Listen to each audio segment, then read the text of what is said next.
Welcome to Mishna study Masechet Shabbat Perek Vav Mishnah. Hey, over here, this Mishnah, we're going to now discuss what we are allowed to go out with on Shabbat, right? So we spoke about what we're not allowed to go out with, and because of Gezer Chachamim, then we moved on to what we're not allowed to go out with, and if a person goes out, he's Hayav Hatat for it, and now we're going to move out on to what we're allowed to go out with on Shabbat. Yotzah Isha, a woman is allowed to go out with Bechutei Se'ar, right, with hair. Right, with strands of hair, whether it's hers, whether it's her friends, or whether it's even animal hair. Right, so animal, the Mishnah seems to go in the type of order, right, and it's teaching us all three, and it wouldn't be enough to say, her friend's hair or her animal hair.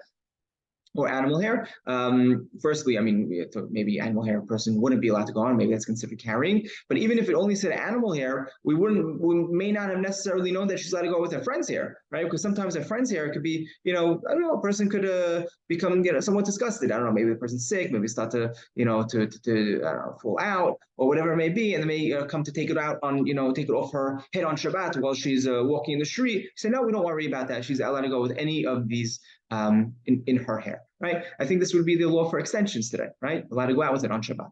But totefet ubasanbutim is banshem tipurim.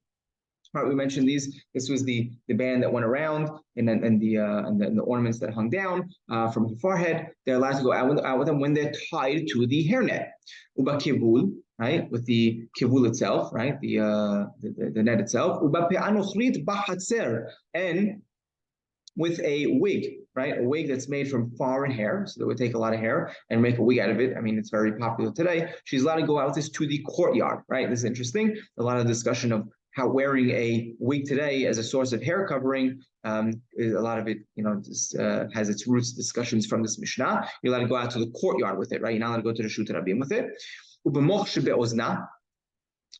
Right, and go out with a moch, right, with a cotton ball in her ear, or as something in her sandal, right, to prevent like blisters. But right, or really a pad for a woman who's nida.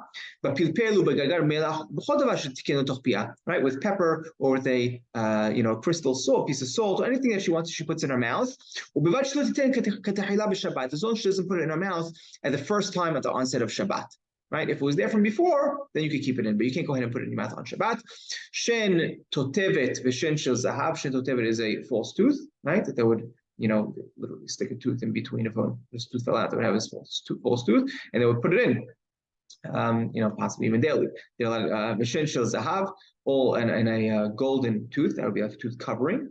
Right? A lot of times the tooth was off-colored, they'll put this gold cap on it. It'd be matir b'chachamim osrim, right? For these two, it'd be, right? It'd be Rabbi Yehuda Hanasi allows it, and Chachamim, right? Meaning, why is he allowed? Because she's saying a woman's not going to take it off. No one's going to take it off because they're embarrassed from it. So they're going to keep it on. They're not going to take it off when they're walking in the street. And Chachamim say no.